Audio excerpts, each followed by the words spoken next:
welcome to this new video of Fallout 4 and the Depravity mode. Depravity mode is a mode that includes several storylines, quests, that presents an alternative to the vanilla main quest line. The point is... Hey there. If you're ready to get started on the next phase, let me explain. I guess I have nothing better to do. I got a pal in Goodneighbor. Goes by the name Hancock. After what happened at University Point and Quincy, he's got some concerns about the next shoe to drop in downtown Boston. What do you mean? Every urban area has pressure points, centers of gravity that hold a region's economy together. Take out the pressure points, and it inflicts a disproportionate amount of economic pain. Trade suffers, supply chains stop moving, and eventually people start going hungry. The fabric of society starts to crumble. The Institute knows this, so do the Gunners. It's not hard to guess what their next targets might be. Is Diamond City really in danger? It's not like there's raiders pounding on the gate. Maybe not raiders, but they got super mutant hordes right around the corner, and synths have infiltrated their local government. But I'm getting ahead of myself. Diamond City isn't the settlement most in danger of falling. Goodneighbor is. Why do you say that?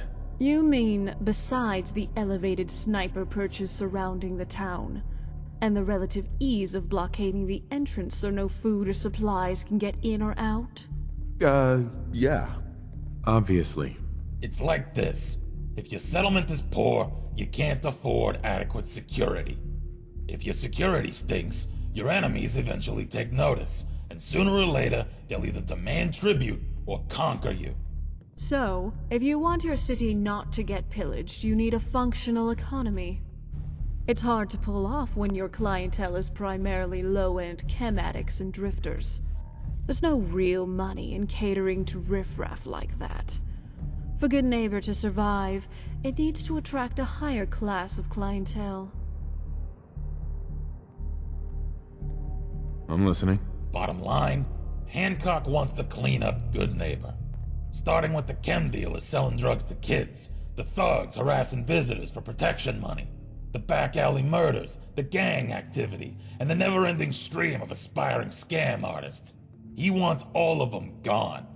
Not detained, not bargained with, just gone. Makes sense to get rid of the trash. What's the catch? As mayor, he can't be officially connected to ordering hits on his constituency. So, he's contracted out certain jobs on the down low to a few people he trusts. That's where you come in. I need some details here. I have no idea what I'm getting into. There's 3 jobs I want you to start with. First job is to entrap an old ghoul who's been trying to rip off Hancock. Second one is to eliminate a Triggerman gang infesting the town's warehouses.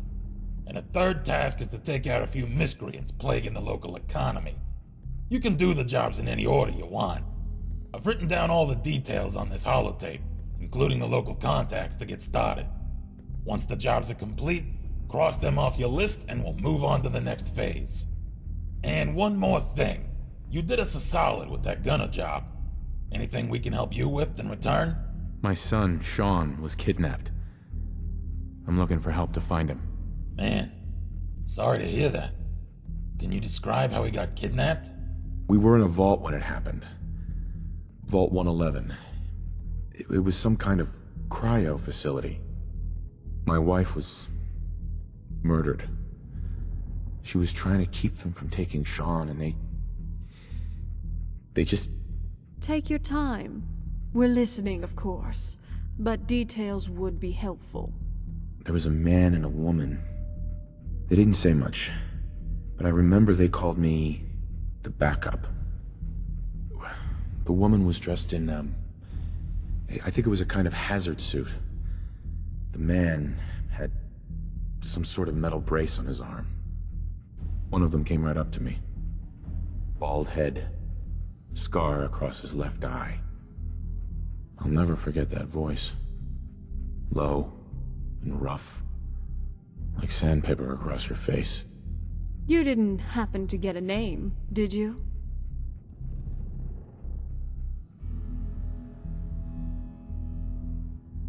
Oh, yeah. I heard their names, their home addresses, and where their diary keys are hidden. Yeah, I kinda figured. So Vault 111 was a cryo facility? That's crazy. I headed up there once, but it was sealed shut. They had us cryogenically frozen in these pods, but something malfunctioned. The man who killed my wife, he had a handgun. I didn't get a clear look at it, but that sound. Rather traumatic, I suppose. So, no name, but the killer had a bald head, scar, gravelly voice, and likely a rep for doing shady jobs. Sounds a bit like a local merc named Kellogg. Somewhat nasty character. Rumor is he had a place in Diamond City. But there's something else. Please, tell me what you know. Fuck, this is a tough one. I shouldn't be sharing this, but it's your kid we're talking about. Look, check the desk in my room. There's a holotape in there. Might have some answers you're looking for. A holotape? What's on it? Tough to explain. You need to see it for yourself. But the gist is, back in Quincy, when Stella's mom was bleeding out in my arms, the last thing she told me was to pull a holotape out of her cargo pants pocket. Not the type of thing you expect to hear in someone's dying words. I asked her why, but didn't get an answer. She just whispered to show it to Stella when she was old enough. And just like that, she was gone. Took a while before I could bring myself to read what was on the tape. Part of me wishes I hadn't. I appreciate you telling me all of this. I know it's difficult. Just promise me that whatever happens, you don't mention a word of this to Stella. She doesn't know, and that's the way it's gotta stay for now. Don't worry, I'll keep your secret. And hey, good luck out there.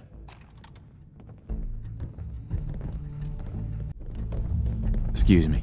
What'd I miss? How are you doing? Good to be out of that tin can. Like the name implies, What have you got for sale? Only the best. some kind of evil, bad alternative.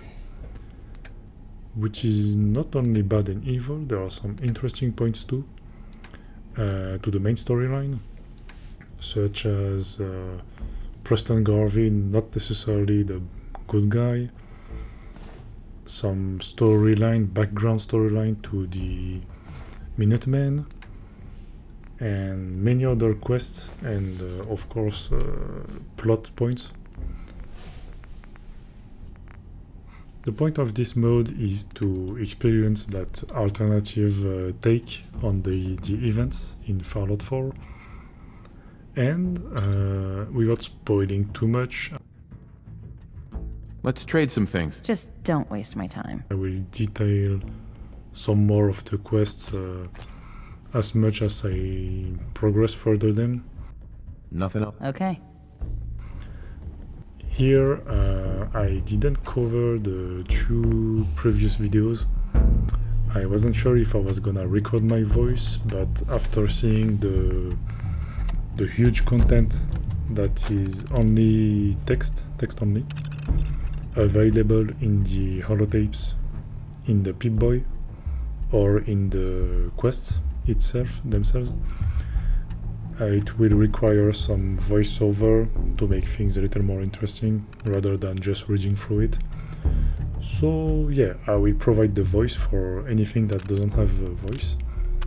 And of course there are many characters that have fully recorded voices, which is very impressive. The creator of these kind of modes did some very good job. That's very interesting. And I hope you enjoyed that as much as I do.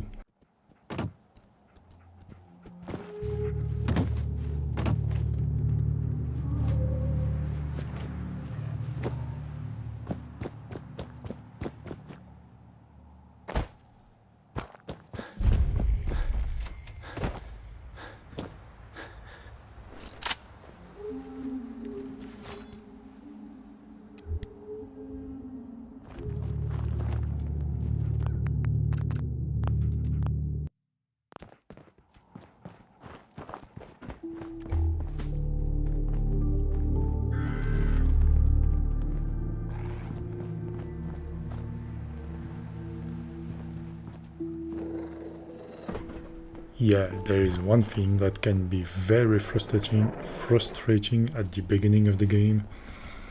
It is when you're low level and you encounter some tough and difficult enemies. It can be rather troublesome. You have to restart several times.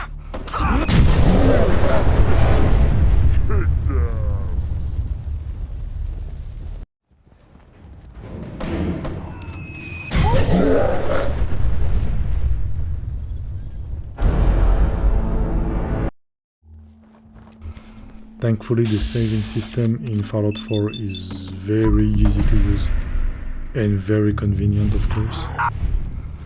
And yeah, playing through the mode won't change that at all. So it will still be a very good experience. Time to clean up. Alongside the depravity mode, I of course installed some custom weapons, such as assault rifles, sniper rifles too, pistols, some kind of laser rifle, and a plasma rifle too, if I'm not mistaken.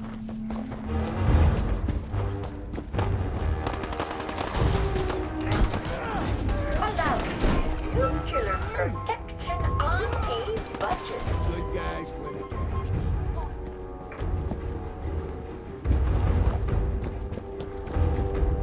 Since there are a lot of weapon modes on Nexus mode, it's always interesting to mod the game with those. They can be very interesting and offer a nice alternative to the vanilla game weapons. This is rather interesting. I wonder why there is a settler wandering around in such a dangerous environment. If I'm not mistaken, settlers are supposed to travel between settlements, of course. But right here next to Shootout, that's kind of surprising. Maybe an after effect of the modes, who knows. I may sometimes use a quick close quarter attack, a melee attack. The point is that it will alert enemies around, and as such it will help me figure out if there are any enemies, any hostiles around me. So yeah, that's why I'm sometimes stabbing in the...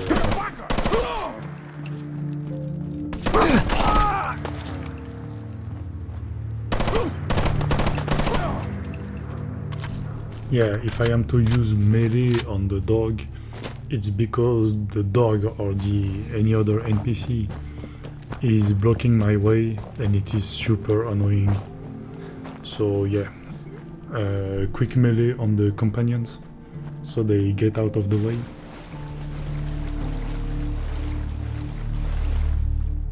The annoying companion that is blocking your way is something ever since the very first Fallout game. And I am not sure about this, but maybe they coded the companion behavior that way in Fallout 4 as an Easter egg to the old ways of the old Fallout games. Of course, they are not always annoying, those companions, but yeah, it happens quite often. So a quick punishment on the companions is sometimes necessary, since after all this is a depravity mode.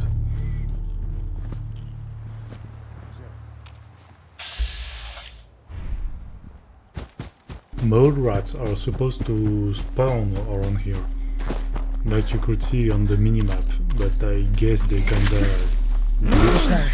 bugged out. Whatever. Not a big loss, to be honest. Those mole rats are very annoying. Depravity mode, along with a lot of other modes, can be found on the Nexus modes webpage. And yeah, the Nexus mode, if you don't already know what it is some kind of online library for modes intended for many different games. including of course Fallout 4.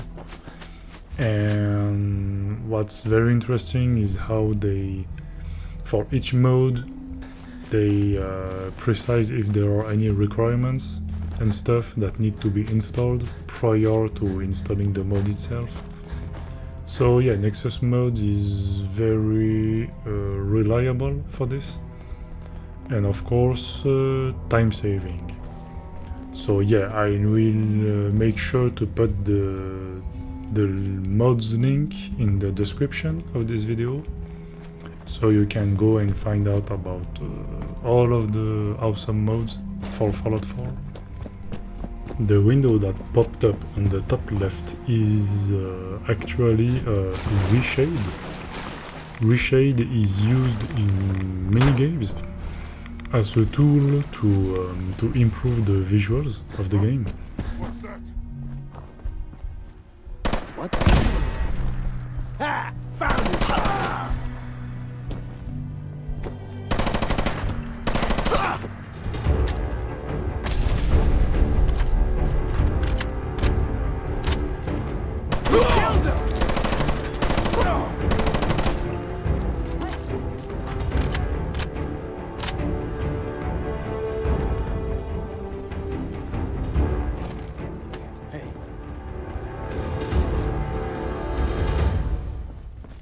And here, in this particular instance, the problem with Fallout 4 is that the vanilla anti-aliasing, which is temporal anti-aliasing, TAA, is very blurry and messy. It is visually uncomfortable watching at the TAA in this game. So, using Reshade, I use several different plugins, and I sometimes juggle between the three of them. The point is to sharpen the visuals, and as such obtain both the benefits of the anti-aliasing and the benefits of a sharpened picture. And as such, I'm trying to balance things out, which is why you may sometimes see this little pop-up, which is perfectly normal. And yeah, it is called Reshade. You can find it very easily on the internet. Welcome to the Science Center. Looking for a souvenir? What's for sale? Everything you need to perform your own experiments. Do not hesitate to try it. It is very useful and can be used with a lot of different games.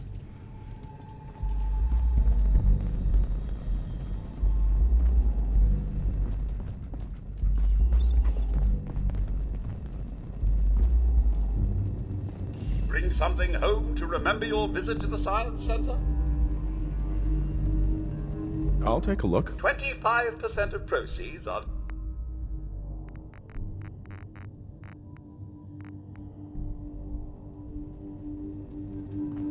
Regarding the healing items, I do have a lot of Steam packs, Radaway and Radex, because I actually obtained them with some cheats.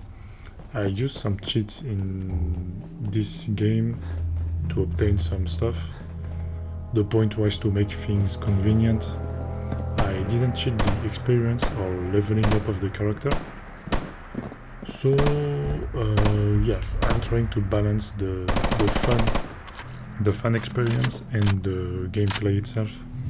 This is of course not a competition nor a speedrun or anything. I'm just trying to have fun with the several different modes, which is the point, and have some kind of cinematographic effect. You may see a lot of legendary level enemies. I tuned that with one of the tools, one of the mod tools. The point is to have legendary enemies that are slightly harder to beat and will give you a much interesting reward. And yeah, the point is to sell those items and weapons to get the caps, and simply to make the game slightly more fun. during the underwater sequence of this video, the fact that the water is clearly visible is because of modification. Of course, the water is supposed to be blurry. I made it so it is clearly visible for visual purposes. It's better this way. It is less realistic, of course, but the point here is to enjoy what the game has to offer, and so I went this way.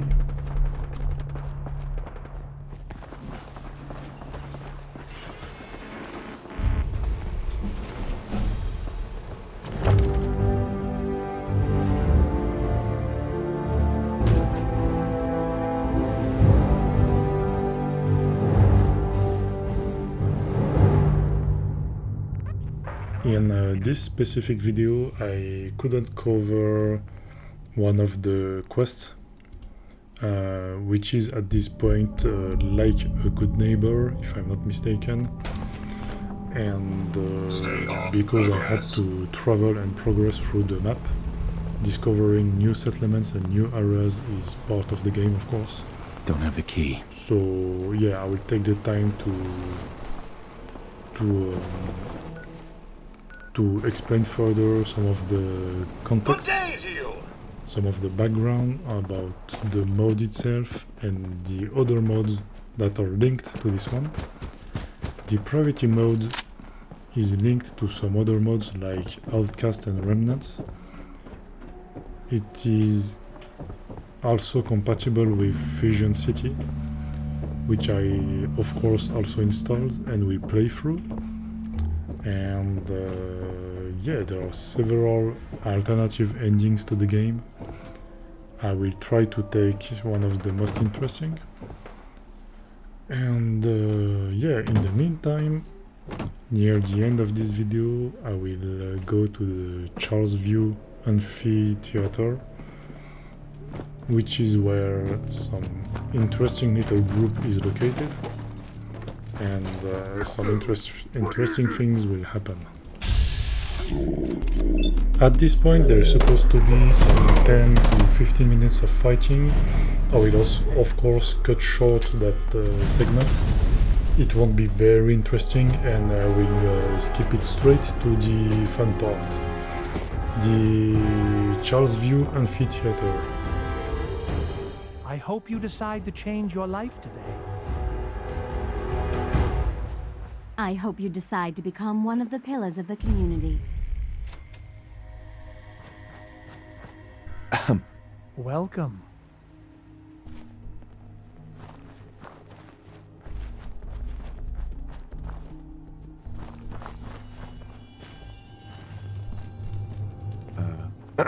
Welcome, neighbor.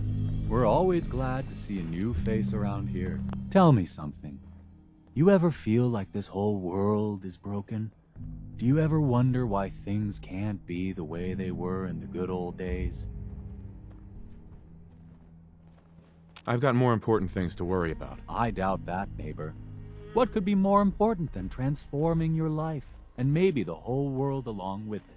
We call ourselves the Pillars of the Community. We're a pretty new movement, so you may not have heard of us. But we're growing fast all across the Commonwealth, and you can be part of this exciting future. Step right this way, and I'll be happy to tell you all about our movement and how you can be a part of it. I'm not looking for a sales pitch. A sales pitch is the last thing I would ever give you. I'm not selling anything, neighbor. I'm giving away the secrets of long life, happiness, and prosperity. Giving them away. What do you say? Ready to take that first step into a new life? You owe it to yourself to give it a chance. Not a chance. Well, I'm sorry to hear that. I really can't take no for an answer, though. Once you find out all the benefits of being one of the pillars, I think you'll see where I'm coming from. I'm always excited to welcome a new member into our fold. And yeah, there are two of them. There is Brother James, and the other one is Brother Thomas. Right this way, neighbor. I think depending on if you did the Imogen Cabot questline.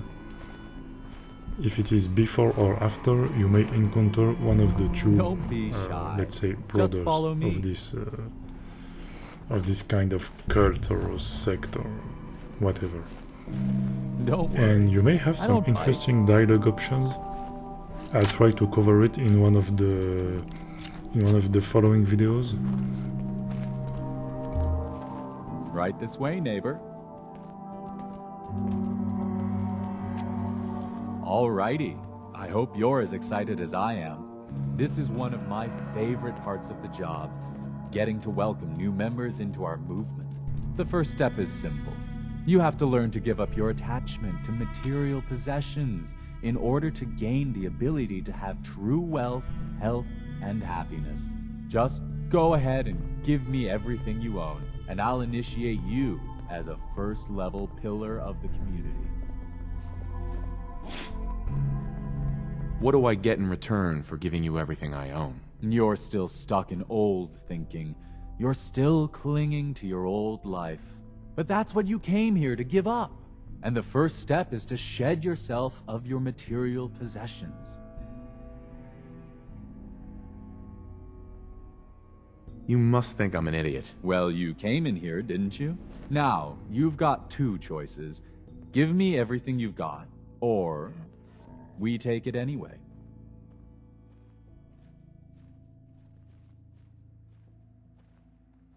I'm walking out of here. Your choice what you want to do about it. That's not how this works. If that's what you want, he's a threat to the community. Kill him. My arm!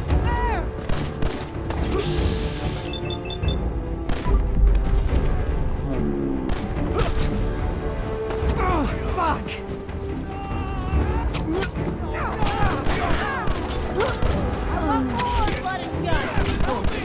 This is a one-thing road.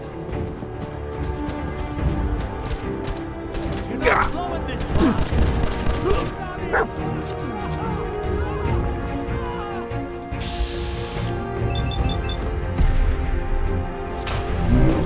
One last interesting trivia before wrapping this up.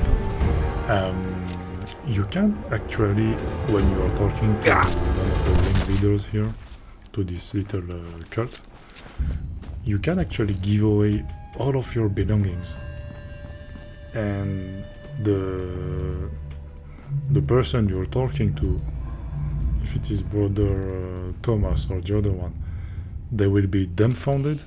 They won't believe that you're actually willing to give away everything, which is kind of funny. I won't necessarily cover it. You can find some videos on YouTube about that. And yeah, it's always interesting to have all of those little options, even if they are not necessarily important. Hey. Got a problem?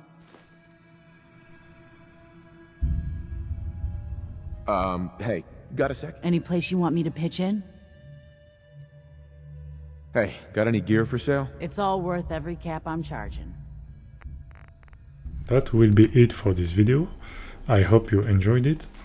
Of course, in the next one I will cover exclusively everything related to Depravity Mode, which of course are the missions, the quests, and the characters and PCs, anything related to the Depravity Mode. And it will be much more interesting than this one. So I hope you guys enjoyed it, and see you in the next part.